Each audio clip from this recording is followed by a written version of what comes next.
आज social partner या समाजसेवेच्यासाठी तयार केलेल्या प्लॅटफॉर्मद्वारे आज आपल्या सोबत जे जिल्ह्याचं नव्हे राज्याचं भूषण निजामभाई कासुमभाई शेख हे आज आपल्यासोबत आहेत. समाजाचं प्रबोधन करत असताना, प्रवचन करत असताना, कीर्तन करत असताना किंवा कुठल्याही उपदेश समाजाला चांगला करत असताना कुठल्या जातीची धर्माची गरज नसती हे ज्यांच्या माध्यमातून आज सर्व समाजाला समजलेलं आहे. आज आपण त्यांच्यासोबत आहोत. निजामभाई नमस्कार. नमस्कार. नमस्कार. तुम्हाला या सोशल पार्टनरच्या प्लॅटफॉर्मवर तुमचं मी सहर्ष असे स्वागत करतो. कारण बऱ्याच वर्षापासून तुम्ही लोकांपर्यंत, तरुणांपर्यंत चांगल्या प्रकारचे संदेश देत आहात, समाजाचं प्रबोधन करत आहात. एक आमच्या सर्वांचं कर्तव्य असं आहे की तुम्ही जे संदेश देता, तुमचे जे प्रवचन आहेत, कीर्तन आहेत, ते समाजापर्यंत पोहोचले पाहिजेत. जास्तीत जास्त तरुण असेल, चांगला समाज असेल हा तुमच्याकडे आकर्षित झाला पाहिजे. त्याच्या माध्यमातून आम्ही या सोशल पार्टनर या प्लॅटफॉर्ममध्ये तुम्हाला आज बोलवलेलं आहे. आमचे सहकारी मित्र अशोक शिंदे महाराज तेही याच क्षेत्रातले आहेत. ते यानंतर आपल्याबरोबर सविस्तर चर्चा करणार आहेत आणि ते जे प्रश्न विचारतील किंवा तुमच्या मनात काय असं की कशा प्रकारे आजकाल जनतेत बदल झाला पाहिजे, तरुणांच्यात बदल झाला पाहिजे, हे मन मोकळेपणाने गप्पा तुम्ही त्यांच्यासोबत मारावत अशी मी तुम्हाला विनंती करतो. आणि यानंतरचं धन्यवाद. जे काही असेल ते शिंदे महाराज तुमच्याशी चर्चा करतील. चालतं. नमस्कार. सोशल पार्टनर शिखर कर्तृत्वाचे या प्लॅटफॉर्म अंतर्गत सामाजिक क्षेत्रामध्ये, धार्मिक क्षेत्रामध्ये काम करणार आहे आणि विविध क्षेत्रामध्ये काम करत असताना सामाजिक जाणीव जागृती निर्माण करणारे अनेक मान्यवरांच्या आपण या ठिकाणी मुलाखत घेत असतो. आणि त्या माध्यमातून आज आपल्यामध्ये भेदिक शाहीर निजामभाई कासिमभाई शेख आज आपल्यामध्ये या ठिकाणी उपस्थित आहेत. संपूर्ण महाराष्ट्रभर भेदिकाच्या माध्यमातून समाज प्रबोधन करणारे व्यक्तिमत्व आज सोशल पार्टनर शिखर कर्तृत्वाचे या प्लॅटफॉर्मवरती या ठिकाणी उपस्थित आहेत. निजामभाई नमस्कार. नमस्कार. नमस्कार. आज खऱ्या अर्थानं आपण या सोशल पार्टनर शिखर कर्तृत्वाचे या प्लॅटफॉर्मवरती आज आमच्या समवेत या ठिकाणी उपस्थित आहात. तर संपूर्ण महाराष्ट्रभर गेली अनेक वर्ष भेदिकाच्या माध्यमातून आपण समाज प्रबोधन, अनेक सत्यज्ञान, आत्मज्ञान लोकांपर्यंत पोहोचवण्याचं काम करत आहात. तर या सगळ्याची सुरुवात नेमकी कुठून झाली, केव्हापासून झाली, अगदी तुमचं बालपण कसं होतं याबाबत एकदा आम्हाला सविस्तर सांगा. श्रीगोंदा तालुक्यामध्ये पिंपरी कोळंदर गावामध्ये एका मुस्लिम परिवारामध्ये माझा जन्म झाला. जन्म जरी मुस्लिम परिवारामध्ये झाला असेल तरी एक माणूस म्हणून आपण जन्माला आल्याच्या नंतर लहानपणी तर कोणी काय उपजत ज्ञानी जन्माला येत नाही, परंतु एक अगदी बालपणामध्ये मला तमाशाची अतिशय गोडी होती. म्हणजे एवढी गोडी होती की मी वयाचा 8-10 वर्षाचा असताना फार आमच्यापासून शिरूर श्रीगोंदा तिथपर्यंत मी फार आनवणी पायामध्ये चप्पल नाही तरी पायी जाऊन बालपणामध्ये तो तमाशा पाहणार आणि तो तमाशा दुसऱ्या दिवशी जसाच्या तासात त्यातलं एक वाक्य सुद्धा बाजूला जाणार नाही इतकं मनातून त्याला मी तमाशाचा इतका चाहता होतो बालपणी अज्ञान वयामध्ये. आता पुढं काय झालं, आत्मज्ञानी गणपत बाबा की ज्यांचा मठ आमदी वडगावला, ज्यांची तपस्या सावताळ वडगावला झाली, असे आत्मज्ञानी गणपत बाबा एक विद्रोही लेखणीचे संत की ज्यांची गाडगे महाराज, तुकडोजी महाराज, आत्मज्ञानी गणपत बाबा ज्यांनी समाज घडवला, असे जे आत्मज्ञानी गणपत बाबा आहेत ते त्यांची जी लेखणी ती लेखणी विद्रोही लेखणी आहे. स्पष्ट कोणाला काय वाटेल याच्याशी कर्तव्य नाही, परंतु समाजामध्ये ज्याची उणीव आहे ती उणीव भरून काढायचं काम त्यांच्या लेखणीने केलेलं आहे. आणि आत्मज्ञानी गणपतोबांचे शिष्य गारगोंडी स्थित असणारे परमपूज्य मास्तरदादा यांचे शिष्य रंगनाथ महाराज शिंदे हे 74 साली पिंपरी कोळंदरला त्यांनी जमीन घेतली आणि त्या निमित्तानं ती व्यक्ती आमच्या पिंपरी कोळंदरला आली. परंतु ती व्यक्ती कोण आहे याच्याविषयी कोणालाही काही जाणीव नव्हती, परंतु ते त्यांच्या घरामध्ये एक छोटस तुंतुन घ्यायची आणि त्याच्यावरती एक तारीख भजन गायचे. मी त्यांच्या घराकडून जायचो. जाताना त्या तुंतुण्यावर मी आकर्षित झालो.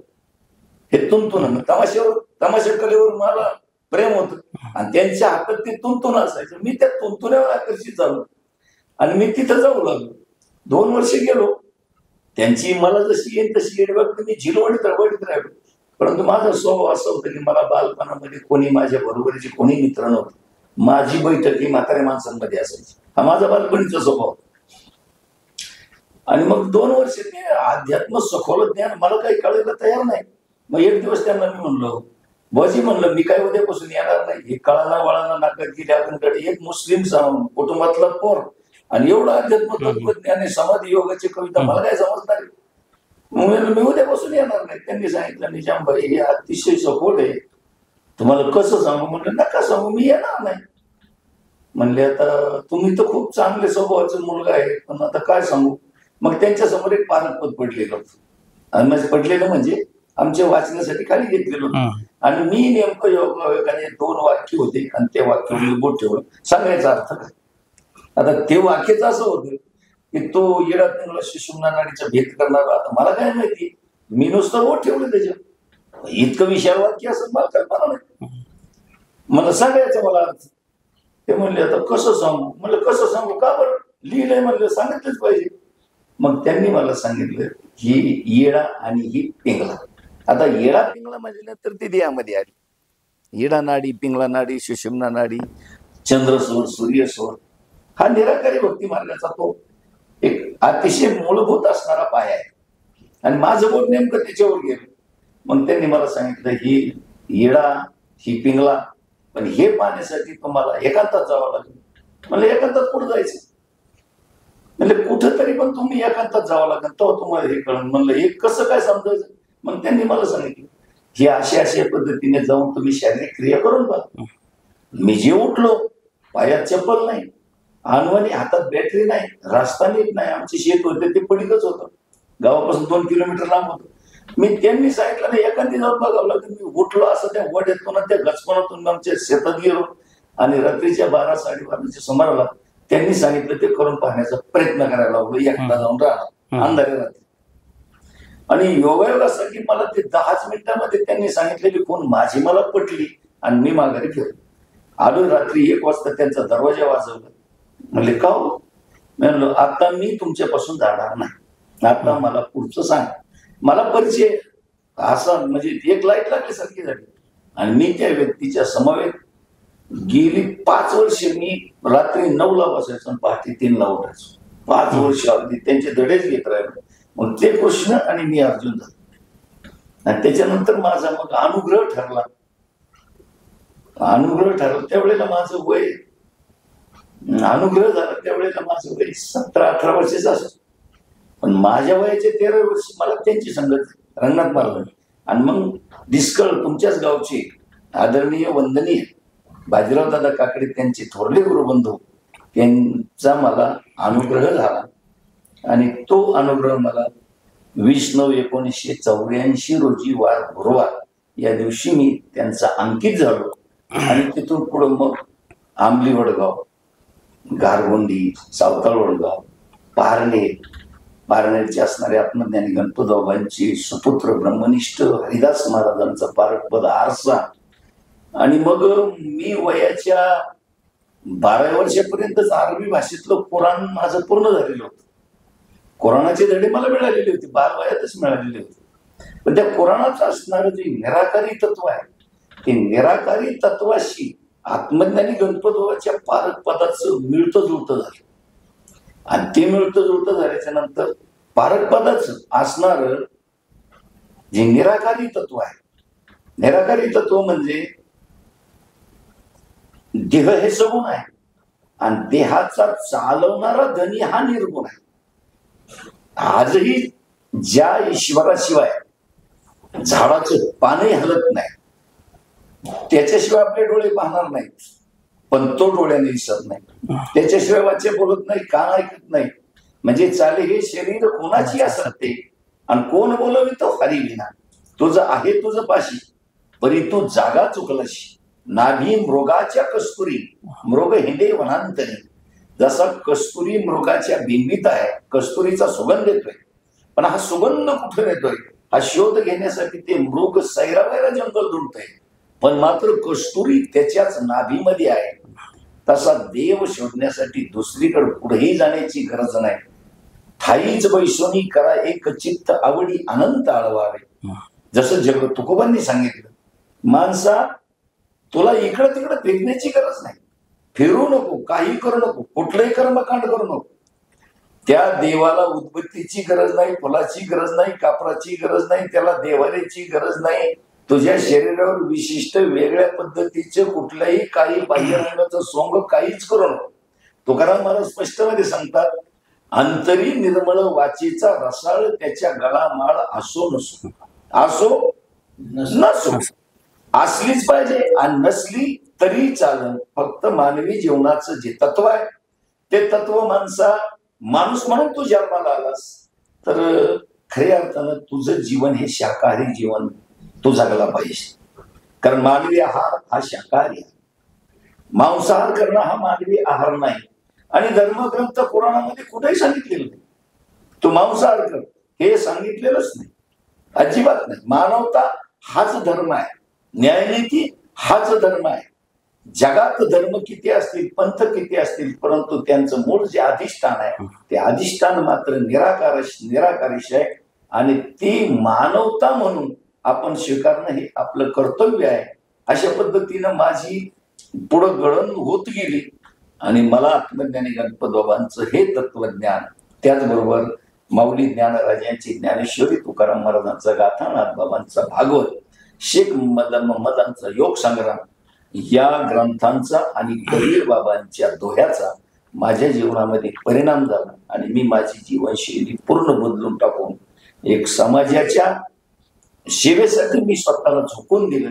अशा पद्धतीनं तुम्ही जे म्हणता जीवनशैली कशी तर इथपर्यंत मी आलेलो आहे. एका निराकारी तत्वानं प्रभावित होऊन समाजकार्याची आणि एक धार्मिक वृत्तीची आवड त्यांच्या अंतःकरणामध्ये त्या ठिकाणी रुजली आणि गुरुला त्या ठिकाणी त्यांनी खऱ्या अर्थानं आयुष्य समर्पित करून महाराष्ट्रभर त्या ठिकाणी एक भेदिक भजन त्या ठिकाणी सुरू केलं. तर हा प्रवास तुमचा नेमकी कसा आहे? हा प्रवास म्हणजे माझी ही मुसाफिरी आहे, ही माझी मुसाफिरी. मी कुठल्याही माझ्याकडे कोणती गाडी राहणार नाही, माझ्याकडे बॅनर राहणार नाही, माझा कोणती जाहिरात नाही, माझं स्वतःचं 4 बोटाचं कार्ड सुद्धा अजून मी छापून घेतलेलं नाही. आणि माझे 365 दिवस कार्यक्रम बंद नाही, 365 दिवस कार्यक्रम, रोज कार्यक्रम. कारण नगर जिल्ह्यामध्ये जे दशक्रिया असतील त्याचा फोन पहिला मला असतो आणि माझी तारीख न मिळाली तर कार्यक्रम दुसरीकडे जातो इथपर्यंत. कारण तुंतुण्यावर दशक्रिया अशक्य आहे. म्हणजे माझा जो प्रवास आहे तो प्रवास माझं पाणी उलट वाहत आहे, मी प्रवाहाच्या उलटा वाहतो, उलटा प्रवाह करतोय. कारण दशक्रियेमध्ये तुम्ही महाराज आहात, दशक्रियेमध्ये तुंतुण्यावर दशक्रिया होत नाही, तुंतुना ढोलकी याच्यावर दशक्रिया होतो, टाळ मृदुंग पेटी भजन कीर्तन याच्यावर दशक्रिया होतो. पण माझा कार्यक्रम हा तुंतुण्यावर होता. आत्मज्ञानी गणपत बाबा यांचं जे पारकपद आहे आणि त्या पारकपदाचे जे तत्वज्ञान आहे ते तत्वज्ञान त्या शाहिरीच्या माध्यमातून मी समाजासमोर ठेवतो आणि ते समाजाला भावतं. मग ते तुंतुन असो किंवा काय असो, फक्त निजामभाई असला पाहिजे हा त्याच्या पाठीमागचा उद्देश आहे. आणि माझा उद्देश आहे की संत वाङ्मय आणि आत्मज्ञानी गणपत बाबा हे समाजापर्यंत कसे जातील आणि समाजामधलं जे कर्मकांड आहे हे कर्मकांड कसं बाजूला जाते. कारण हल्ली समाजामध्ये कर्मकांड खूप फोफवले, समाजामध्ये कुठल्याही पद्धतीचा कुठलाही धर्म, कुठली तेढ निर्माण करण्यामध्ये कुठलाही अर्थ नाही. धर्म कोणता असो, परंतु त्या धर्माची असणारी जी मूलभूत जो आधारस्तंभ आहे हा आधारस्तंभ निराकारच आहे. माऊलीची ज्ञानेश्वरीचा जर पहिला विचार, जर पहिल्या ओळीचा विचार जर केला तर माऊली पहिल्या ओळीत लिहितात, नमोजी आद्या वेद प्रतिपाद्या आणि जय जय स्वसमवेद्या. नमोजी आद्या म्हणजे सर्वांच्या आधीचा, वेद प्रतिपाद्या म्हणजे वेदाला निर्माण करणारा, आणि जय जय स्वसमवेद्या म्हणजे स्वयंस्वरूप असणारा. देवा तुला कोणी घडवला नाही, तुला कोणी बसवला नाही, तुला कोणी निर्माण केला नाही, तुझा तू स्वयं आणि मुंगीपासून हत्तीपर्यंत प्रत्येक जीवाच्या हृदयकीशी आत्मतत्वानं तुझं वास्तव्य आहे. म्हणून जय जय स्वसमवेद्या आत्मरूपा ही पहिलं नमन पहिल्या ओवीतलं आहे. मग माऊलीची ज्ञानेश्वरी म्हणजे प्रत्यक्ष भगवंताची वाणी आहे. मग ते जर नमन पहिलं आत्मतत्वाला आहे तर तुमच्या माझ्यामध्ये काय, मुंगीमध्ये काय, हत्तीमध्ये काय? हत्तीचा आत्मा हत्ती एवढा आहे आणि मुंगीचा आत्मा मुंगी एवढा नाही. मुंगीलाही तो हत्ती एवढाच प्रिय आहे आणि हत्तीचा हत्तीला हत्ती एवढाच प्रिय आहे. आणि म्हणून असणारं जे आत्मतत्व आहे ते आत्मतत्व हाच निराकार आहे. आणि म्हणून इस्लाम मध्ये अल्हम्दुलिल्लाहु रब्बिल आलमीन, अल्हम्दुलिल्लाह म्हणजे नमोची आज्ञा, अल्हम्दुलिल्लाह, अल्हम्दुलिल्लाह म्हणजे नमोची आज्ञा, अल्हम्दुलिल्लाह म्हणजे तो सर्वाचा जगाचा करता आहे, निर्माण करता आहे. रब्बुल म्हणजे रब म्हणजे निर्माण करता आणि माया करणारा असं तो ईश्वर आहे. अभंग घ्या, कुराणाची आयती घ्या, काही घेतलं दोन्हीचा अर्थ एक आहे. आणि म्हणून देवाजवळ जात नाही, देवाजवळ जात नाही. पण माणसाच्या मनातून जात नाही त्याचं नाव जात आहे. आणि मनातून का जात नाही तर खऱ्या अर्थानं माणूस देवाजवळ जात नाही. म्हणून खरा तो एकची धर्म जगाला प्रेम आहे. अतिशय सुंदर प्रकारचं या ठिकाणी आपण चिंतन त्या ठिकाणी मांडलं की सगळ्या धर्मामध्ये त्या ठिकाणी निराकारी तत्व आहे आणि ते निराकारी तत्व जर आपण जपलं तर माणसाला वेगळ्या कुठल्याही गोष्टीची कर्मकांड करण्याची गरज नाही. मग या भेदिकाच्या माध्यमातून किंवा भेदिक किंवा पारकपद याच्यामध्ये एक विशिष्ट वेगळेपण आहे. ते वेगळेपण तुम्ही संपूर्ण महाराष्ट्रभर त्या ठिकाणी लोकांपर्यंत पोहोचवण्याचं काम केलं तर ते वेगळेपण नेमकी कसं आहे? वेगळेपण म्हणजे गणपतोबाची लेखणी निर्भीड लेखणी, निर्भीड. जसं का ज्याचा अंत पाहताना लागे शुद्ध साधका, माझा मजसी भेटावा सखा. म्हणजे त्याच पारकपदातलंच हे एक अभंग आणि हे एक पद आहे. ज्याचा अंत पाहताना लागे शुद्ध साधका, माझा मजसी भेटावा सखा. मग आपला सखा कोण आहे? सखा कोण कोण कुठं ओळखायचा? मग सखा कोण आहे? आई वडील सख्यत्व आहे का, पत्नी मुलं सख्यत्व आहे का, बंधू सख्यत्व आहे का, शेजारी पाजारी गंगोत्र सख्यत्व आहे? कोणी सख्यत्व कोणाचंही नाही. जगात तो आलाही एकटा जाशील एकटा, आला मोकळा जाशील मोकळा, आला नग्न जाशील नग्न, कमरेचा करकोटाही तुझ्या संग येणार नाही. मात्र टिचभर पोटासाठी तुला ग्रस्त आश्रम हा स्वीकारावा लागणार आहे. कारण भूक मौत से बडी है, शाम को मिटावो सुबह खडी आहे. भूक मिटवण्यासाठी संसार आहे. आणि मग जगामध्ये जन्माला आपण माणूस म्हणून 184 मधून आपल्याला देह प्राप्त झाला. आत्मज्ञानी गणपतोबा लिहितात का क्षणभंगुर संसार घडीची कायापूर वस्ती, नाम किराणा ही अमूल्य वस्तू भरा महाग स्वस्ती. 184 योनी हिंडता किती भटकत फिरशी, वृक्षा माझी 20 लक्ष योनी ऊन वारा झुरशी. 10 लक्ष पक्षी गिरिकंदरी चारा चरशी आणि 9 लक्ष जलचरे 11 लक्ष कीटक धरशी.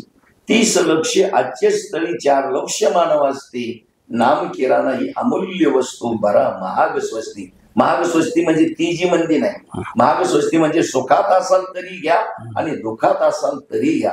आणि ते नाम दुसरी कशाची गरज, तोच आहे तुझ्या जीवनाचा शिल्पकार. आपण वाचने जे घेतो ते नाव आणि श्वासात ज्याची जपणी केली जाती त्याला नाम म्हणतात.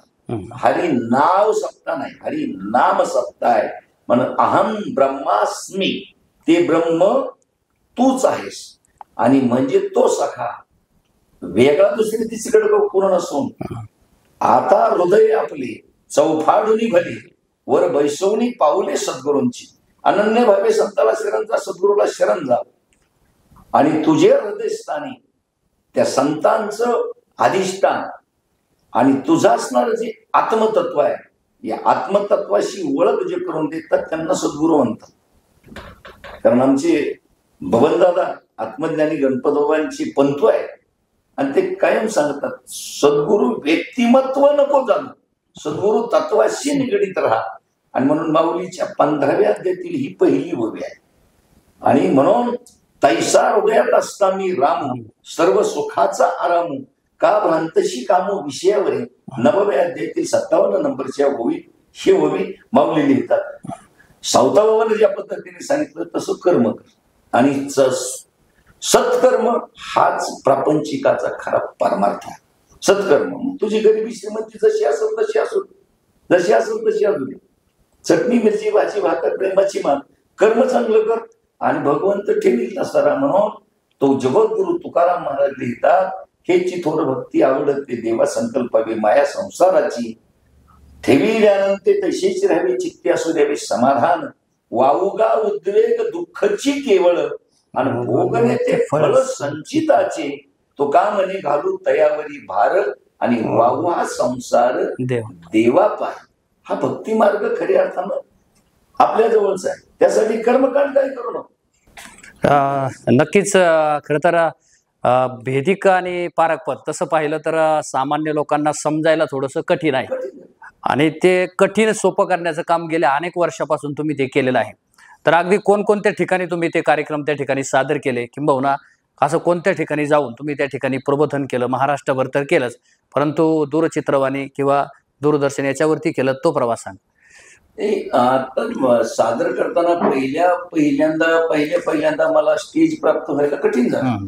कारण स्टेज प्राप्त होणे इतकं सोपं नाही, कोण स्टेजवर येऊन देत नाही. बरोबर. परंतु स्टेज प्राप्त होण्यासाठी आत्मज्ञानी गणपत बाबांचे, रंगनाथ महाराज शिंदे असतील, बबनदादा चौरे असतील, या मंडळीनं मला माझ्या बोटाला धरून मला ते समाजामध्ये नेलं. आणि ज्या वेळेला मी समाजामध्ये कार्यक्रम करायला लागलो, ते समाजाला पटायला लागले. अंधश्रद्धा निर्मूलन, राष्ट्रीय एकात्मता, अध्यात्माचं प्रबोधन ज्या वेळेला समाजाला भावल्याच्या नंतर आज महाराष्ट्रामध्ये असं एकही गाव नाही तिथं मी कार्यक्रम केलेला नाही. कर्नाटकमध्ये जाऊन सुद्धा कार्यक्रम केलेले आहेत. सुरत, आपला महाराष्ट्र सोडून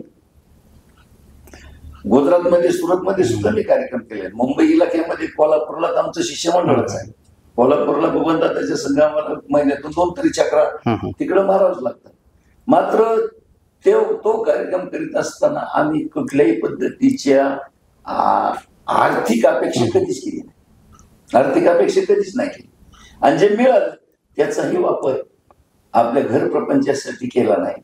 कारण त्याच्यातून मिळालेले 2 रुपये आत्मज्ञानी गणपतबाबांचा आंबली वडगावचा मठ आहे, सावताळ वडगावच्या त्या ठिकाणी आत्मज्ञानी गणपतबाबांचे मंदिर आहे, हनुमंताचं मंदिर आहे, राम मंदिर आहे. गारगुंडीला परमपूज्य सद्गुरू आत्मज्ञानी गणपतबाबांचे शिष्य मास्करदादांचे समाधी मंदिर आहे.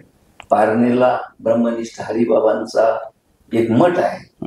कारण माझं जन्मभूमी जरी श्रीगोंदा असली तरी खऱ्या अर्थानं माझी कर्मभूमी ही पारनेर आहे. वयाच्या 13व्या वर्षापासून मी पारनेरची माती ही मी भस्म म्हणून कपाळाला लावलेली आहे. कारण हे माझं असणारं जे माहेर आहे, आंबली वडगाव, गारगोंडी, सावताळ वडगाव, पारनेर, हे माझं माहेर आहे. आणि त्याच्यामुळे मी लहानचा मोठा याच मातीत झालेला आहे. मला इकडची पार नम्रे मला ओळखतो, प्रत्येकाशी माझी ओळख आहे. परंतु त्या ओळखीचा मी कधीही असा उहापोह केला नाही किंवा जाहिरात केली नाही, काही केलं नाही. जाहिरात हा विषय नाही. मात्र हे ढोलकी तुंतुना आणि तसं पाहता माझ्या घरामध्ये आत्मज्ञानी गणपतबाबांचं पारकपद माझ्या 3ऱ्या पिढीमध्ये पाठीमागं होतं. कारण माझे जे पंजोबा होते, माझ्या वडिलांचं नाव कासमबाई, माझ्या आजोबांचं नाव बाबुलालबाई आणि माझ्या पंजाचं नाव करीमबाई आणि आत्मज्ञानी गणपतबाबा यांची त्यावेळची सांगड होती. माझे पंजोबा हे गणपत बाबांची झिलकरी होती. म्हणजे परत याच्यात लेखणी ते करीम लाला म्हणजे लाला पारनेरचा आणि करीम माझा पंजोबा होता. मध्यंतरीच्या काळामध्ये आमचे आजोबा वडील या 2 पिढ्यांमध्ये ते नामशेष झाले आणि माझ्याकडे ते फक्त अनुवंशाने आलेले. घरातून मला त्याचा कुठल्या पद्धतीचे मला 4 वया मिळाल्या, 4 अभंग मिळाले असं नाही. पण माझ्यामध्ये तो अंश होता आणि त्या अंशाने ते माझ्याकडे कसं काय पारकपद आलं हे मलाच कळलं नाही. मात्र त्यावेळेला मला माझ्या आई वडिलांनी मात्र बालपणी जर मला साथ दिलेली नसती तर मला इकडे वळता नसतं आलं. पण त्यांनी मला बालपणामध्ये मात्र हे करण्यासाठी प्रोत्साहन दिल्यामुळं मी आज येथपर्यंत माझा प्रवास आलेला आहे. कृपा त्यांची आहे. आणि त्यानंतर माझी मंडळीने मला पहिल्यांदा माझं लग्न झालं त्यावेळेला तिरस्कार केला. कारण ती एक मुस्लिम कुटुंबामधली होती. सुरुवातीला तिला वाटायचं, पण नंतर नंतर माझे रंगनाथ महाराज शिंदे यांनी तिला समजून सांगितलं, अरे बाई तो पित नाही, तो मांसाहार करीत नाही, मद्यपान करीत नाही, तुझं काय गेलं, तू फक्त शांत राहा. आणि मग तिने मला मात्र नंतर मला एवढी साथ दिली, तिला कळल्याच्या नंतर आज आज सगळे अगदी सावलीसारखी भक्कम अशी साथ दिली. त्याच्यामुळे मला इथपर्यंत येतात. निजामभाई, आज समाज जर पाहिला तर त्या ठिकाणी वेगवेगळ्या देवधर्मांच्या पाठीमागे त्या ठिकाणी जाऊन भोळे भाविक त्या ठिकाणी तयार झाले, किंबहुना अतिशय गरीब परिस्थिती असताना सुद्धा किंवा खिशामध्ये पैसा नसताना सुद्धा त्या ठिकाणी खर्च करण्याची त्यांची वृत्ती त्या ठिकाणी वाढत चालली. पर्यायानं ते आणखीच त्या ठिकाणी गरीब होत चाललेले आहेत. परंतु अशा लोकांना खऱ्या अर्थानं यातून बाहेर काढण्यासाठी ह्या पारक पदाच्या माध्यमातून निश्चितपणानं तुम्ही काम त्या ठिकाणी केलेलं आहे. तर त्या कामाच्या माध्यमातून समाजामध्ये लोकांना कशा पद्धतीने फायदा होतो किंवा किंबहुना तरुणांना त्याच्यातून कसं मार्गदर्शन मिळतं, तर त्याबद्दल सांगा. आता तरुणाचं मार्गदर्शन अलीकडं सगळं काय झालेलं आहे, सगळे मोबाईल असं असणार, तो तरुणाच्या डोक्यामध्ये फिल्मी दुनियेमध्ये जो भ्रम आहे, कारण ही फिल्मी दुनिया आहे आजची, आणि तरुणांनी ही फिल्मी दुनिया डोक्यावर घेतलेली. आता वास्तविक पाहता त्यापेक्षा अरे कमी कपड्यांच्या माणसाच्या पाठीमागे जाण्यापेक्षा तरुणाईला एक विचार केला पाहिजे, आपल्या जिजाऊ कशा होत्या, जिजाऊंच्या पेरेचा तरुणाने आदर्श घ्यावा. एक छत्रपती शिवाजी महाराजांना जन्माला घालणारी जी माता आहे, रमाई आहे, अहिल्या आहे, झाशीची राणी आहे, त्या कितीतरी रणरागिणी आहेत की ज्यांनी समाज घडवलेला आहे, सावित्रीबाई आहेत. मग यांचा आदर्श घ्यावा का त्यांचा आदर्श घ्यावा हे तरुणाला कळलं पाहिजे ना. आज तरुण छत्रपती शिवाजी महाराजांची घोषणा देतात, पण छत्रपती शिवाजी महाराजांचं जे कार्य आहे खऱ्या अर्थानं तरुणाला छत्रपती कळणं गरजेचं आहे. गीत गायलेलं आहे गान सम्राज्ञी लता मंगेशकर, ज्योत से ज्योत जगाते चलो प्रेम की गंगा बहाते चलो. तसं तरुणाईने हा विचार केला पाहिजे, आपण ज्योत आणावीच, परंतु त्या ज्योतीमधून किती प्रकाश समाजाला द्यावा, म्हणजे आपल्या जीवनामध्ये आपण नेमकं काय करावं. कारण जय जवान जय किसान ही भारत मातेचं ब्रीदवाक्य आहे. जवान असल्याशिवाय घर चालत नाही, जवान असल्याशिवाय देश चालत नाही, जवान असल्याशिवाय कुठलंच गावामधलं काहीच होणार नाही. परंतु जवानी समजा उदाहरणार्थ समोरून एखादा दोन शिव्या देत आलेला आहे, त्याच्या दोन मुस्कळीत देण्या एवढी ताकद नक्कीच नसावी. एवढी ताकद असावी जवानामध्ये, तरुणांमध्ये एवढी ताकद असावी का दोन शिव्या देत आलेल्याची जर दोन मनगट दोन्ही हातात धरली तर दुपारपर्यंत त्यांनी किती गैरवाय केली तरी मनगट आपल्या हातातून त्याचं सुटू नये एवढी ताकद असावी. त्यावेळेला ती जवानी खरी कामाची. जवानी ही वृद्धांचा आधार म्हणून असावी, जवानी देशाच्या संरक्षणासाठी असावी आणि जवानी आई बहिणींचे रक्षण करण्यासाठी असावी. त्याला तरुणाई म्हणतात. या अलीकडची तरुणाई म्हणजे नुसती बोकळलेली तरुणाई, नुसत्या मोबाईल मध्ये बोट आहे, रगच नाही, याला कोंबट रग म्हणतात. रग असावी, ताकद असावी, पण कोंबट रग नसावी. आणि ही कोंबट रग कशाने येते तर विचार फिल्मी दुनियेचा आहे. विचार फिल्मी दुनियेचा आहे. विचार इतिहासाचा नाही, विचार आदर्शाचा नाही, विचार शुरत्वाचा नाही. हेच जे तरुण आहे. आज छत्रपती शिवाजी महाराज वेश बदलून ज्या वेळेला रयतेमध्ये काय चाललं हे पाहणी करतात आणि त्यावेळेला त्यांचाच मावळा जर त्यांना सांगतोय, खबरदार जर टाच मारून जाल पुढे चिंधड्या ओढवील राईला एवढ्या, पुण्या गावची पाटीला पण कुठे चालला असे, शिव ही ओलांडून तीरसे, लगाम खेचा या घोड्याचा राव टांग टाकोनी, असे या तुम्ही खडी अंगणी, अरे पोर म्हणून हसण्यावारी वेळ नका नेऊही, मला का ओळखले हो तुम्ही. हा सांगणारा मावळा असला पाहिजे. आणि म्हणून तरुणाईनं छत्रपतींचा आदर्श घ्यावा, तरुणाईनं संत वाङ्मयाचा आदर्श घ्यावा, तरुणाईनं पहिली गोष्ट आपल्या आई वडिलांचा आदर्श घ्यावा. कारण मातृदेव भव, पितृदेव भव, आचार्य देव भव. आपल्या आई वडिलांचा आदर्श जर घेतला आणि व्यसनापासून तरुण जर बाजूला गेला आणि तरुणांना जर खरा गाथा आणि ज्ञानेश्वरी संतांचा विचार जर घेतला, आणि पहिली गोष्ट ही भारत माता आहे. भारत माता आहे ही पवित्र असणारी माती आहे. या पवित्र मातीमध्ये खऱ्या अर्थानं आपला जन्म झाला. त्यातले त्यात महाराष्ट्र छत्रपतीच्या घोड्याच्या टापानं म्हणून निघालेल्या मातीत जन्माला आलेल्या माणसा, संतांच्या पदस्पर्शाने पावन झालेल्या मातीत जन्माला आलेल्या माणसासारखा राक्षसी प्रवृत्ती तुझ्यामध्ये येऊन देऊ नको. आणि खऱ्या अर्थानं राम राज्यातही राक्षस नव्हते आणि कृष्ण राज्यातही राक्षस नव्हते. राक्षसी व्यक्तीच जन्माला आलेली नाही, राक्षसी प्रवृत्ती आहे.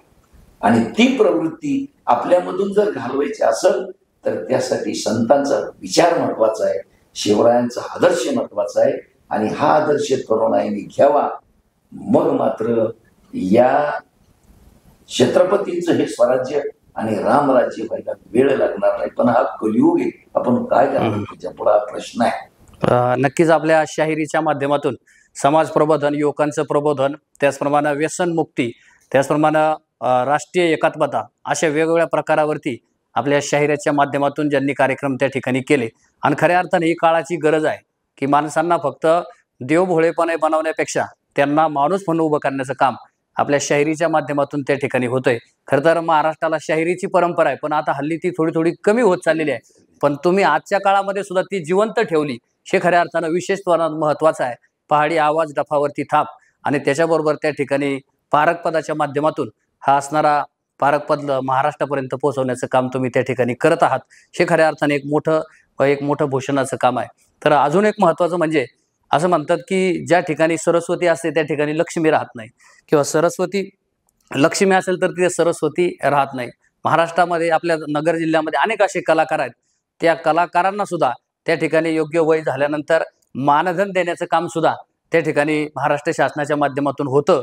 त्या लोकांची त्या ठिकाणी परिस्थिती पाहून तुम्ही त्या ठिकाणी त्या मानधन समितीवरती सुद्धा त्या ठिकाणी आहात. तर त्याबद्दल त्या ठिकाणी काय सांगाल? वास्तविक पाहता तुम्ही जे म्हणले किंवा लक्ष्मी, आता वास्तविक पाहता जर पुराणाचा विचार जर केला तर लक्ष्मीने अवदास या दोन्ही सख्या बहिणी. मात्र जिथं त्या दोघींचं असं वाटतंय की जिथं अवदास आहे म्हणजे अवदासाची आणखी कला आहे, लक्ष्मीची आणखी संपत्ती आहे. वास्तविक पाहता जो कलाकार असतो त्या कलाकाराजवळ संपत्ती कधीच राहत नाही. आणि असे हजारातून एखादा कलाकार आहे की तो कलेच्या माध्यमातून म्हणजे जो टॉपवर गेलेला आहे, त्याला जे स्टेज प्राप्त झालेले, समाजाने ज्याला डोक्यावर घेतला तो करोडपती असेल. परंतु 999 कलाकार हे याच मातीत आहेत आणि मातीतले हिरे आहेत, परंतु त्यांना स्टेज मिळत नाही आणि त्यांची परिस्थिती कधीच बलत्तर होऊ शकत नाही. कारण ज्याच्याकडे कला असती त्याचं अंतःकरण शुद्ध असतं. अंतःकरण शुद्धीशिवाय कला कधीच प्राप्त होत नाही. हा निसर्ग नियम आहे. जो कलाकार असेल तो अंतःकरण शुद्ध असल्याशिवाय त्याच्याजवळ ती कलेची सरस्वतीच येऊ शकत नाही. आणि खरा जो कलाकार आहे तो कलाकार कधीच परिस्थितीची तमा बाळगेल.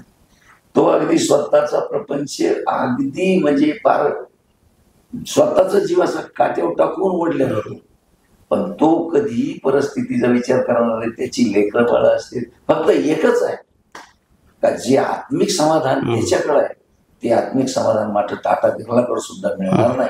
एवढं आत्मिक समाधान मात्र एका कलाकाराकडे असतं. आणि कलाकार घडत असताना समाजाने आता शासनाने काढलेले किंवा कलाकाराला शेवटाच्या गुजराणासाठी त्याला काही ना काहीतरी मानधन द्यायचं, हा शासनाचा फक्त विचार आहे. आणि तो विचार किती आहे तर जिल्ह्यामध्ये वर्षाला 100 कलाकाराला द्यायचे. आता पाठीमागे तर फक्त 1100 रुपये होते, त्याच्यानंतर 2250 झाले. आणि गेल्या वर्षी लाडकी बहीण आली आणि त्या लाडक्या बहिणी बरोबर हे एक थोडस गाजर दाखवलं आणि आता कलाकाराला 5000 रुपये मानधन आहे. पण किती जणांना? जिल्ह्यात 100. आज जर आपण पाहिले 14 तालुके, तर 14 तालुक्याच्या आज मी तिला मानधन मागणारे 1400 जिल्ह्यामध्ये फाईल तयार आहेत. 1400 कलाकारांची. आणि द्यायचं किती? 100. मग आता हे 100 जर दिवस तर ते 1400 जर फायली निकाली काढूच पर्यंत ते कलाकारच घालतात. ते कलाकार म्हणून शासनानं याची जो 100चा आकडा आहे त्याच्यावर कमीत कमी जिल्ह्यासाठी 500 तरी आकडा केला पाहिजे. आणि जो कमिटीवर जाईल, नंतर मी 4 वर्षी त्या कमिटीवर गेलो, तर कमिटीवर जाणारानं पहिली गोष्ट असं आहे, तो कलाकार शासन त्यांना जगण्यासाठी देते. त्यांना फक्त स्वाभिमानानं फक्त कुठंतरी चटणी मिरची तो खाईल म्हणून शासन त्यांना एक छोटस एक मानधन म्हणून देतं. परंतु जो त्या कमिटीवर जातो त्याने हा विचार केला पाहिजे, पहिल्यांदा शासनानंतर त्याचा कोठा वाढवला पाहिजे. दुसरी गोष्ट, कमिटीवर जाणाऱ्याने विचार केला पाहिजे जास्तीत जास्त वयाच्या माणसाला ती गेलं पाहिजे. दुसरी गोष्ट, आपण कोणी असेल त्याचा पहिला विचार केला पाहिजे. महिला कोणी असतील त्यांचा पहिला विचार केला पाहिजे. महिलाला ते 30% तो कोटा दिला पाहिजे. पहिली गोष्ट, अपंगाला दिलं पाहिजे, अर्धांगवायू ज्याला त्याला दिलं पाहिजे, आणि जास्त वयाच्या माणसांना ते दिलं गेलं पाहिजे. आणि म्हणून मी 4 वर्षी तिथं काम करताना जवळचा माणूस कधी बघितला नाही. जवळचा माणूस कधी बघितला नाही. फक्त जास्त वयचं किती आहे, अंध किती आहे, अपंग किती आहे, महिला काय, यांनाच सिरियल प्रमाणे देण्याचा माझ्या पद्धतीनं प्रयत्न केला. पण माझ्या अगोदर आणि इथून पुढे येणारी जी कमिटी आहे या कमिटीवर नजर ठेवणं नितांत गरजेचं आहे. कारण त्याच्यात असं होतं, मी स्पष्ट वक्ता आहे, स्पष्ट सांगतो, 5,000 रुपये महिना मिळतो, म्हणजे 1 वर्षाचे त्याला 7,000 मिळतात. तर सर्वसाधारण 1.5 वर्षामध्ये त्याला लाख रुपयापर्यंत मानधन मिळतं. मग पैशावाला काय करतोय, कमिटीवाल्या जो कमिटीवर असतो त्याला लाख रुपये देऊन टाकायचे, 1.5 वर्षाचं जातील पण आयुष्यभर मिळत. हा जो तिथाचा भ्रष्टाचार आहे तो कमिटीवर जाणाऱ्या माणसाने हे पाप करू नये. त्याला जायचं, त्यांनी शिक्षण कमिटीवर जावा, बांधकाम कमिटीवर जावा, कोणत्या कमिटीवर जायचं त्या कमिटीवर जावा. परंतु कलाकारांना जे मानधन शासनाकडून जे दिलं जाते, त्यांची भाजी भाकरीची जी रोजीरोटीची जी व्यवस्था, दवापाण्याची गोळ्या औषधाची जी व्यवस्था आहे, तर या भिकाऱ्याच्या ताटामधलं अन्न या कमिटीवर जाणाऱ्याने खाऊ नये असं मला वाटतं. कारण ते भिक्षुका मानणाऱ्याच्या ताटात खाण्यासारखंच पाप कमिटीवर जाणारा कुणीही करू नये या मताचा मी आहे. कोणाला राग आला तरी चालेल, मला कोणाशी सोयरी करायची. मोटरसायकलला पाठीमागं डब बांधून आणि तुंतुना बांधून रात्री अपरात्री ऊन वारा पाऊस किंबहुना कित्येक त्या ठिकाणी उशीर होतोय, परंतु तरी तुम्ही त्या ठिकाणी हे महाराष्ट्रभर त्या ठिकाणी कार्यक्रम केले.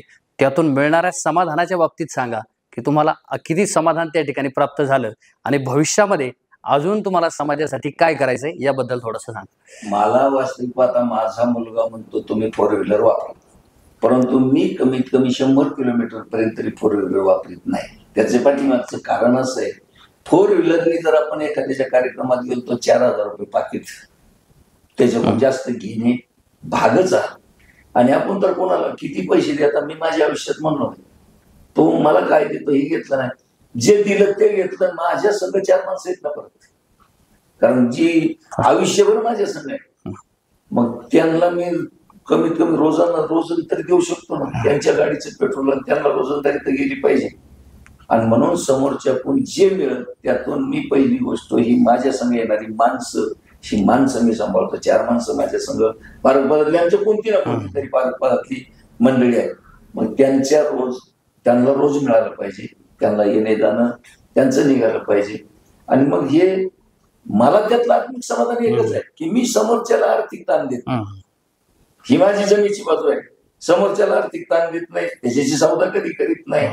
आणि सर्वात महत्वाची गोष्ट, मला विशेष म्हणजे 40 वर्षात माझी गाडी अजून पंक्चर नाही झाली.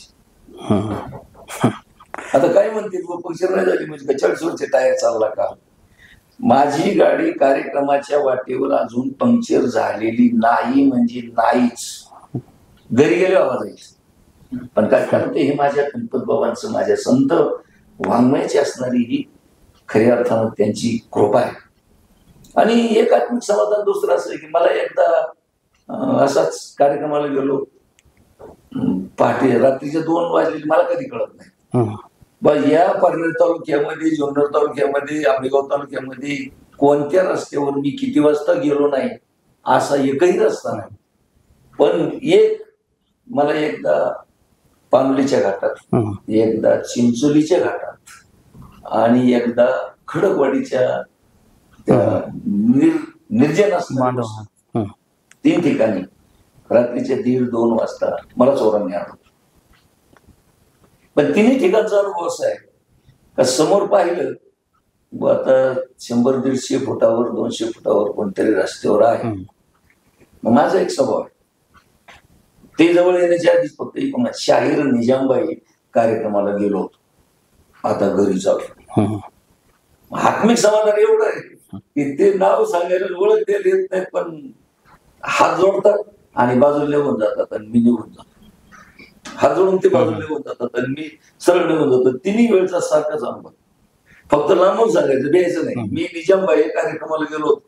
चोर जरी असला तरी चोराला कलेची आवड असते. चोर हा कलेचा भोक्ता असतो. चोर समोर आले नाही माझ्या, परंतु रस्ता मात्र माझा नक्की मोकळा करून दिला. हे मात्र समाधान मला नक्की मिळालेलं. नक्कीच ह्या शायरीच्या माध्यमातून अगदी दृष्ट प्रवृत्तीच्या लोकांच्या मनापर्यंत आणि त्यांच्या हृदयापर्यंत कला पोहोचवण्याचं काम खऱ्या अर्थानं शाहीर निजामभाई शेख यांनी या ठिकाणी तयार केलेलं आहे. आणि त्या माध्यमातून खऱ्या अर्थानं गेल्या 40 वर्ष या संपूर्ण महाराष्ट्रामध्ये आत्मज्ञानी गणपतबाबांचं पारकपद, एक वेगळं निराकारी तत्व लोकांपर्यंत मांडण्याचं काम केलं. हे एक वेगळेपण आहे त्यांचं, आणि हेच वेगळेपण जपण्यासाठी आम्ही सोशल पारनेर शिखर कर्तृत्वाचे या असणाऱ्या प्लॅटफॉर्मच्या माध्यमातून हे वेगळेपण लोकांपर्यंत पोहोचवण्याचं त्या ठिकाणी काम करत आहोत. आणि हे काम खऱ्या अर्थानं लोकांपर्यंत जाईल आणि निश्चितपणानं लोकांच्यामध्ये अजून सुधारणा, परिवर्तन होईल आणि एक देशभक्ती, त्याचप्रमाणे कर्मकांडविरहित समाज त्या ठिकाणी निर्माण होईल. आणि तुम्ही ज्या पद्धतीने, ज्या उद्देशानं जे ध्येय घेऊन चालाल, तेच ध्येय तुमचं त्या ठिकाणी पूर्णत्वाला नक्कीच जाईल, अशीच अपेक्षा या ठिकाणी व्यक्त करतो. आपण आम्हाला खूप त्या ठिकाणी वेळ दिला, या ठिकाणी उपस्थित झालात आणि मन मोकळे या ठिकाणी संवाद त्या ठिकाणी साधला, त्याबद्दल सोशल पारनेर शिखर कर्तृत्वाचे या असणाऱ्या उपक्रमाअंतर्गत आपलं या ठिकाणी मनपूर्वक आभार या ठिकाणी व्यक्त करतो. तुम्हाला धन्यवाद देतो. नमस्कार. पारनेर तालुक्यामध्ये वडगाव आमली या ठिकाणी आत्मज्ञानी गणपतबाबांचं वास्तव्य होतं आणि त्यांच्याच असणाऱ्या वंश परंपरेतील या ठिकाणी बबनदादा चौरे या ठिकाणी उपस्थित आहे. तर त्यांनी पारनेरमध्ये त्यांच्या असणाऱ्या हरिदास बाबांचा त्या ठिकाणी मठ स्थापन केलेला आहे की ज्या माध्यमातून पारकपद आणि भेदिक वचनाच्या माध्यमातून सामाजिक प्रबोधन त्या ठिकाणी केलं जातं. तर या मठाच्या माध्यमातून वर्षभरामध्ये कोणकोणते उपक्रम त्या ठिकाणी राबवले जातात आणि त्याच्या स्थापना पाठीमागचा उद्देश आणि भूमिका नेमकी काय आहे, तर त्याबद्दल थोडं सांग.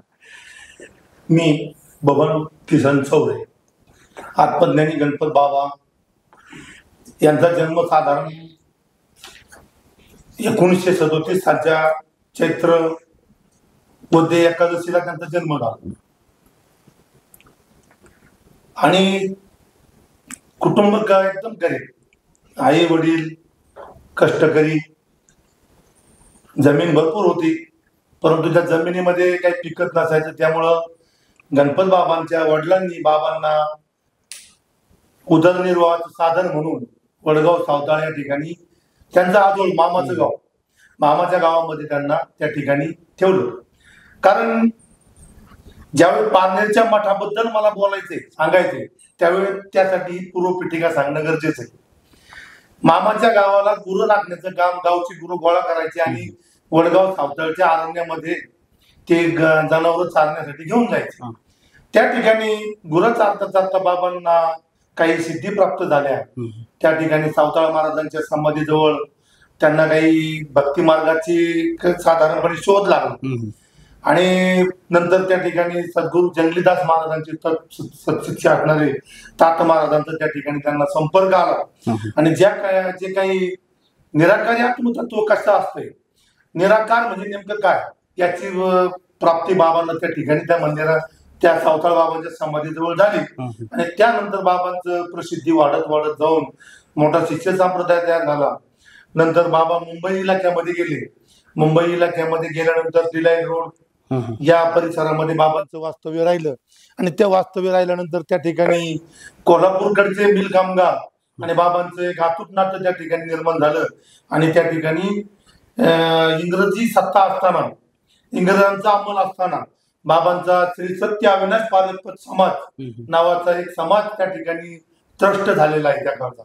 आता ते ट्रस्टचे कागदपत्र आम्ही शोधण्याचा भरपूर प्रयत्न केला, परंतु ते काही आम्हाला मिळून आले नाही. परंतु बाबांनी त्या काळात ट्रस्ट केलेला हा समाज म्हणजे ज्यावेळेस 12.5 पंथांचा जमाव जमतो आणि त्या 12.5 पंथाच्या जमावामधून एखाद्या समाजाला मान्यता मिळते, अशा पद्धतीचं हा आत्मज्ञानी गणपत बाबांचा अविनाश पारपत शिष्य संप्रदाय त्या काळात ट्रस्ट झालेला. तदनंतर गणपत बाबांचं लग्न त्यांच्या मामाच्या मुलीबरोबरच झालं, वडगाव सावताळच्या.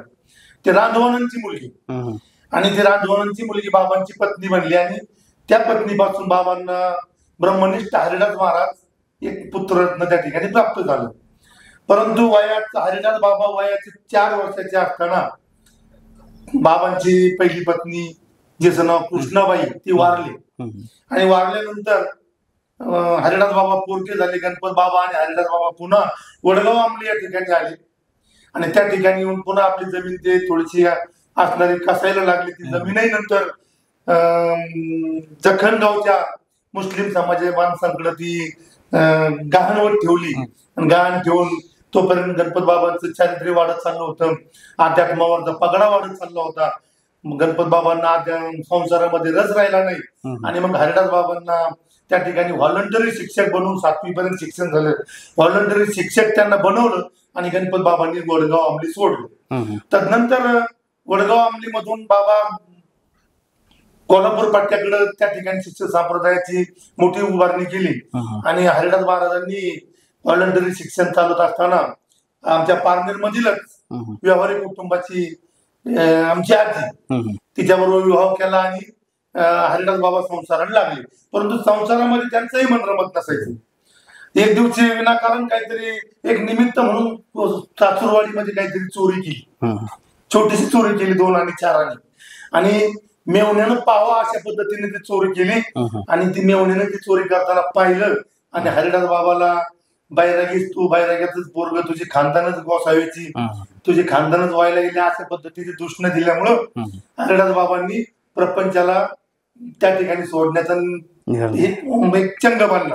पत्नीला जवळ बोलावून घेतलं आणि तिला सांगितलं की माझा अंश तुझ्या शरीरामध्ये वाढतोय, तुला गोकुळ अष्टमीच्या दिवशी पुत्ररत्न प्राप्त होईल, त्याचं नाव कृष्ण ठेव, असं सांगून हरिदास बाबांनी संसाराचा त्याग केला.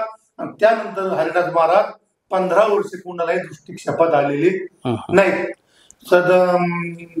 सयाजी महाराज त्यांच्या आध्यात्मिक जो काही व्यासपीठ आहे त्या व्यासपीठामध्ये त्यांनी अध्यात्माचे धडे घेतले. त्या ठिकाणी त्यांना आत्मज्ञानी गणपत बाबांनाही आत्मज्ञानी ही पदवी ते सयाजी महाराजांच्या विद्यापीठामध्ये भेटली आणि नंतर गणपत बाबांच्या शिफारशीनुसार हरिदास महाराज पण त्या ठिकाणी गेले आणि ब्रह्मनिष्ठ ही पदवी त्यांना त्या ठिकाणी प्राप्त झाली. परंतु इकडं आजी तरुण असल्यामुळं आणि वडील लहान असल्यामुळं आजोळामध्ये त्यांचं लहानपण चालू झालं. लहानपण झाल्यानंतर वयाच्या 15व्या वर्षी त्यांचं लग्न करायचं ठरलं. परंतु लग्न करायच्या अगोदर याला काहीतरी आधार पाहिजे म्हणून दुसरा घरोबा पारनेर मध्ये दगडोजी ताटे म्हणून हा दुसरा घरोबा हरिदास बाबांच्या पत्नीचा आजोळ माहेरच्या माणसानं लावून दिला. त्यानंतर तोपर्यंत किसन महाराज म्हणजे माझे वडील किसन महाराज वयाचे 15-16 वर्ष वय होऊन गेलं होतं आणि ते वय झाल्यानंतर त्यावेळेस आपल्या तालुक्यामध्ये कम्युनिस्ट विचार प्रणाली कॉम्रेड भास्करराव आवटी हे आमदार असायचे आणि मग यांचं अधिवेशन मुंबईमध्ये भरलं दिलाय आपल्या आझाद मैदानावर आणि मग अधिवेशनाला तरुणांच्या मध्ये आमच्या किसन बाबांचा नंबर त्या ठिकाणी लागला आणि त्या अधिवेशनाला त्या ठिकाणी गेले. त्या ठिकाणी गेल्यानंतर कोल्हापूरचे शिष्यमंडळातले काही मिल कामगार कम्युनिस्ट असणारे आणि पारनेर तालुक्यातून गेलेले नगर जिल्ह्यातून गेलेले आपले कम्युनिस्ट त्या ठिकाणी त्यांचा मिलाप बनला आणि आमचे महाराज तुमच्या गावचे म्हटले आणि त्या ठिकाणी ब्रह्मनिष्ठ हरिदास महाराजांची आणि किसन महाराजांची गाठ झाली. आता तो इतिहास वेगळा आहे पण तदनंतर किसन महाराजांना हरिदास महाराजांनी गुरुज्ञानाचे धडे दिले आणि या पारपत समाजाचं पायकत्व किसन महाराजांकडे आलं. आणि किसन महाराज ज्यावेळेस 1902 साली ज्यावेळेस त्यांचं कैवल्यवास झाला त्यावेळेस तिथून पुढचा जो काही हा काही पारपत समाजाचा जी काही भार आहे तो भार त्यांनी माझ्या खांद्यावर दिला. तो भार ज्यावेळेस किसन महाराज निर्वर्तले त्यावेळेस हे माहिती असावी म्हणून मी तुम्हाला सांगतोय. ज्यावेळेस त्यांनी त्यांचं म्हणजे देहांत झालं त्यावेळेस मला त्यांच्या प्रेताजवळ जाऊ दिलं नाही. आमचे निजामबाई असतील, आमचे गोदाराम गुरुजी असतील किंवा कोल्हापूरचं शिष्य संप्रदाय असेल, हे सर्व त्या ठिकाणी जमले. जमल्यानंतर त्यांनी गुरुपदाची मालिका माझ्या गळ्यामध्ये घातली, गुरुपदाची वस्त्र माझ्या अंगावर घातली आणि त्यानंतर या समस्त पारंपरिक शिष्य संप्रदायाची धुरा माझ्या ताब्यात देऊन त्यानंतर मला बाबा माझ्या वडिलांना मुठमाती देण्याचा अधिकार त्या ठिकाणी दिला. अशा पद्धतीनं हा काय इतिहास झाला. मग आता काहीतरी आपल्याला अस्तित्व असावं. वडगाव आमलेला एक मठ आहेच, मूळचा मठ वडगाव आमलेला. हा ब्रह्मनिष्ठ हरिदास महाराजांची मुख्य समाधी शाहवाडी तालुक्यात साताळीच्या डोंगरावर जी सांगली जिल्ह्याची आणि कोल्हापूर जिल्ह्याची बॉर्डर आहे त्या बॉर्डरवरती साताळीच्या डोंगरावरती समाधी मुख्य समाधी आहे. त्या ठिकाणची आरती वगैरे या ठिकाणी आणून मग आम्ही या ठिकाणी ही मठाची उत्पत्ती केली आणि आजपर्यंत मग शाहीर निजामबाई असतील, आमचे चौरे गुरुजी असतील, आमचे बाजीराव मंडळ असेल, आमची शाखा 4 ठिकाणी शाखा विखुरलेल्या आहे. वळदगावकर म्हणजे बेलापूरमध्ये एक सखाराम बाबा गडकरी म्हणून त्यांच्याकडे एक अधिकारचे पट्ट शिष्य होते गणपत बाबांचे. नंतर मास्टर दादा धावरे हे गणपत बाबांचे पट्ट शिष्य होते. आणि दुसरं म्हणजे गोदाराम गुरुजींनाही त्यांनाही सुद्धा समाजाने थोडासा अधिकार या ठिकाणी दिलेलाच आहे. आणि मुख्य अधिकारी आमचे ब्रह्मनिष्ठ हरिदास महाराज आणि त्यांच्या गादीचा पाईक म्हणून मी पार्लरमध्ये ही गादी या ठिकाणी चालवत आहे. ही गादी चालवत असताना मग निजामबाई असतील, माझं बाकीचं सर्व शिष्यमंडळ असेल, कोल्हापूर जिल्ह्यामध्ये कोल्हापूर असेल, करवीर तालुका असेल, शाहवाडी तालुका असेल, राधानगरी तालुका आहे. तुम्हाला सांगतो बऱ्याच रत्नागिरी पर्यंत आमचा काही शिष्य संप्रदाय त्या ठिकाणी विखुरलेला आहे. कोल्हापूर जिल्ह्यामध्ये सुद्धा 8 ते 10 ठिकाणी आम्ही आमच्या मठाची उत्पत्ती केलेली आहे. त्या ठिकाणचे कार्यक्रम वर्षभरात होतच असतात. महिन्याला आम्ही 1-2 चक्कर कोल्हापूर इकडं तिकडं परिसरामध्ये शिष्य संप्रदायानं मला 4 व्हीलर गाडी सुद्धा दिलेली आहे. त्या गाडीचा उपयोग आम्ही समाज वाढवण्यासाठी, शिष्य संप्रदाय वाढवण्यासाठी नित्यनेमाने करतोय. कारण जीवन जगत असताना प्रपंच करून परमार्थ साधावा, आत्मसुखाचा लाभ घ्यावा, अंतिमोक्ष पद शोधावा तरच मानव जन्म. या उक्तीला साजेसे आमच्या समाजाचे तत्व आहे. माझं मत असं आहे, सद्गुरू सद्गुरू सद्गुरू म्हणजे हाडामासाचा पुतळा नव्हे. सद्गुरू म्हणजे सद्गुरूच्या त्या पुतळ्यामध्ये अंतर्भूत असणारा ज्ञानाचा अधिकार हा म्हणजे सद्गुरू समजायचा. आपलं आजकाल थोडासा मी या माध्यमातून एक संदेश देतो. आजच्या काळात एक व्यक्ती सापेक्ष सद्गुरू ही प्रतिमा, एक सद्गुरू ही एक व्याख्या, एक सद्गुरू ही एक आपण जर इतिहास पाहिला तर सद्गुरू म्हणजे एक व्यक्ती सापेक्ष प्रतिमा या ठिकाणी निर्माण झालेली आहे. सद्गुरू म्हणजे ही व्यक्ती सापेक्ष प्रतिमा नसून सद्गुरू म्हणजे त्या व्यक्तीमध्ये अंतर्भूत असणारा ज्ञानाचा जो अधिकार आहे तो अधिकार म्हणजे सद्गुरू आहे. परंतु आजकाल आपलं वेगळं होऊ लागले.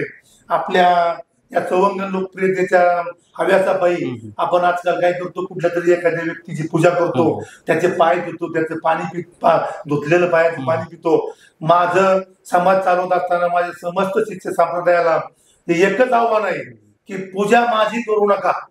माझ्याजवळ जो काही नामदानाचा अधिकार आहे, आत्मज्ञानी गणपत बाबांनी म्हटलंय, एक ठिकाणी म्हटलंय, आत्मज्ञानी गणपती म्हणे तुम्ही गुरुपद पटका.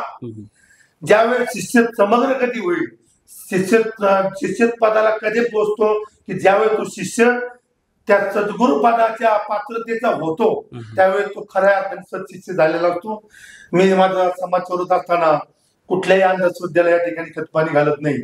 कुठल्याही लोभीपणानं हव्यासानं आजकालची काही आपण पाहतोय 12.5 पंथांच्यामध्ये जी काही लोभी प्रवृत्ती बळावलेली आहे, आपलं घर भरण्याची प्रवृत्ती बळावलेली आहे. कुठल्या तरी मार्गानं जनतेला भूलथापा मारून किंवा कुठतरी कर्मकांडाच्या आरी नेऊन एक वित्त कमवणं या पद्धतीला माझा पूर्ण विरोध आहे. आतापर्यंतच्या एक 20-25 वर्षाच्या माझ्या या गुरुपदाच्या कार्यकालामध्ये मी अद्यापपर्यंत एकाही ठिकाणं गुरुदक्षिणा म्हणून जे काही 10 रुपये मिळत असतील ते 10 रुपये मी माझ्या ह्या 2-3 ठिकाणच्या मठांच्या जीर्णोद्धारासाठी म्हणा किंवा व्यवस्थापनासाठी खर्च करतोय आतापर्यंत. आणि मी समस्त शिष्य संप्रदायाला सुद्धा याच प्रकारचे शिक्षण देतोय की ज्यावेळेस तुम्ही नामदान करताय, नामदानाचं काम करताय, त्या नामदान करीत असताना की त्यातून प्राप्ती काहीतरी व्हावी या उद्देशानं काम करू, काही कर्तव्य करू नका. निष्काम कर्मयोगाची आपण कुठेतरी अंतर्भूत राहून आपण आपलं जीवन जगावं, एवढी एक माझी सद्गुरुपद चालवत असताना, या पारक पदाची धोरा सांभाळत असताना माझी एक भूमिका आहे आणि ती भूमिका मी आज आपल्या समोर मोकळ्या मनानं स्पष्ट केलेली आहे. धन्यवाद. खऱ्या अर्थानं हरिदास बाबांच्या या मठाच्या माध्यमातून एक निष्काम कर्मयोगी त्या ठिकाणी घडावेत आणि त्यातून एक चांगल्या पद्धतीने मानवता उभी राहावी. एक वेळ गुरुला नाही भजलं तरी चालेल, पण गुरुच्या तत्वाला भजलं पाहिजे, असा एक चांगला संदेश या माध्यमातून आणि या मठाच्या माध्यमातून लोकांपर्यंत पोहोचावा म्हणून त्या ठिकाणी या मठाची निर्मिती केलेली आहे. तर त्या माध्यमातून येणाऱ्या कालखंडामध्ये निश्चितच लोकांपर्यंत त्या ठिकाणी हा असणारा एक चांगला संदेश त्या ठिकाणी पोहोचेल अशीच अपेक्षा या ठिकाणी व्यक्त करतो. आपण खूप सुंदर एक प्रकारची माहिती या ठिकाणी दिली. सोशल पार्टनर शिखर कर्तृत्वाचे यांच्या वतीनं आपलं खऱ्या अर्थानं मनपूर्वक हार्दिक आभार.